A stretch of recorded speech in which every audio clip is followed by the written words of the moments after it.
En el Neolítico los hombres se alimentaban gracias a la recolección de frutos y a la caza, hasta que alguien un día dijo: pero ¿y si lo capturamos y favorecemos su reproducción? Y así nació la ganadería. De eso hace ya más de 10.000 años, pero el negocio ha llegado hasta nuestros días y en nuestra comunidad genera más de 2.700 millones de euros.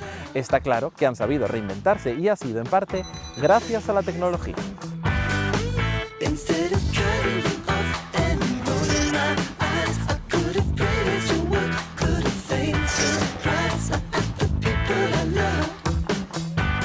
Los profesionales que trabajan con animales van a tener que acostumbrarse a convivir con máquinas, robots y cables, porque el futuro ya ha llegado a la ganadería.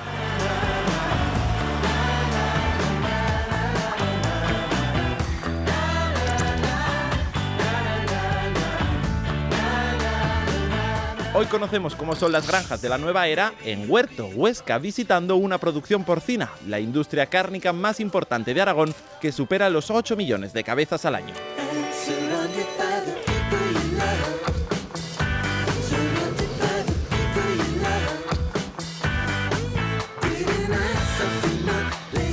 Manolo, estamos en una granja, pero porque me lo dice usted, porque esto no parece una granja de cerdos. Sí, es una granja de cerdos. Pero no es una granja común, es una granja donde habéis apostado mucho por la tecnología. Evidentemente porque creemos en el sector, creemos en que es una forma muy bonita de ganarnos la vida, le dan muchos puestos de trabajo y además le damos a los animales lo que realmente ellos se merecen. Y no sé si podemos ver, Manolo, uno de estos sistemas novedosos de esta granja. Que sí, ¿vale? Pues venga, vamos y vamos a ver animales también. Queremos ver cerditos.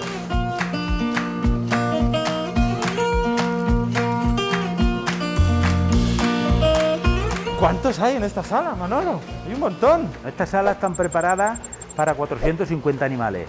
Hay semanas que están con 425 o 460. Estos no son muy grandes. ¿Cuánto tiempo tienen? Bueno, estos cerdos tienen ahora 24 días.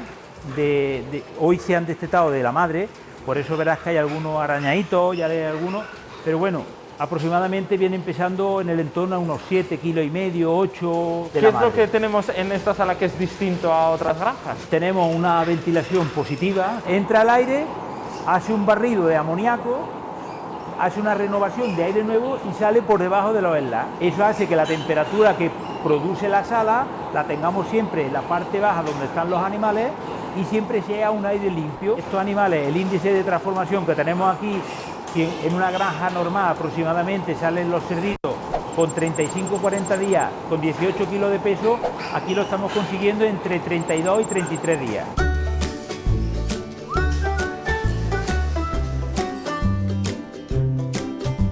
Bruno, tú eres ingeniero industrial, llevas más de 7 años dedicándote a las explotaciones de ganadería porcina. ¿Han cambiado mucho las granjas, tanto como eran antes y como son ahora? Bueno, pues en estos años es evidente que ha cambiado muchísimo, tanto en tecnología, en alojamientos, en el cuidado animal.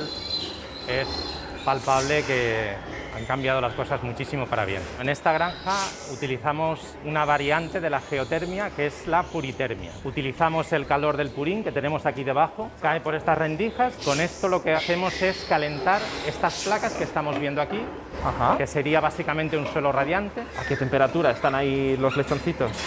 En las maternidades hay 4 semanas. Empiezan por 37-38 grados de contacto en la placa y en la 4ª semana ya unos 32.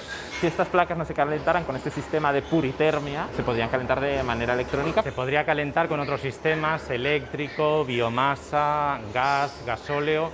Pero mira, te voy a dar un número muy sencillo. Esta granja ha necesitado 400.000 kilovatios de calor, cuando realmente el sistema ha consumido 100.000 kilovatios eléctricos. Digamos que por 1 kilovatio eléctrico hemos generado 4. Bruno, me dices que multiplica el sistema de la puritermia la energía por 4. Eso hará que las facturas también se reduzcan. Pues igual, si se multiplica por 4, se divide por 4 la factura eléctrica. Esta granja tiene 100 kilovatios de potencia y contrata 25 y produce 400.000 kilovatios de calor, pero pagas 100.000. Estos sistemas lo que hacen es cuidar muchísimo el medio ambiente, a los animales, incluso a las personas que trabajan aquí dentro. Mira, Fran, estos son los tubos que vienen de debajo de los purines. Entonces, el calor que tiene el purín se va a transferir a la bomba de calor, que multiplicará ese calor y lo volverá a activar con esta distribución a las placas donde están los lechones. Se reduce un 70% la emisión de amoníaco, con lo cual respiran mucho mejor los lechones y pueden tener un mejor bienestar animal, sobre todo en estos primeros días de vida. Así que por lo que vemos, las granjas aragonesas se están adaptando a la normativa europea que viene. Sí, de hecho los temas medioambientales van a ser muy importantes. Actualmente un cerdo puede generar pues, una serie de kilos de amoníaco a la atmósfera, pues depende, entre 3 y 5 kilos al año. Esto multiplicado por los animales que hay dentro de la granja, pues son toneladas que se están liberando. Estos sistemas lo que hacen es que reducen pues, un 70% esta emisión que se libera a la atmósfera. Por lo que vemos en Aragón, llevamos un pasito por delante en cuanto a granjas. La tecnología ya es una realidad, está llegando a otras comunidades, pero aquí somos pioneros. Sí, las granjas del futuro ya son presentes, ya son realidad en esta comunidad.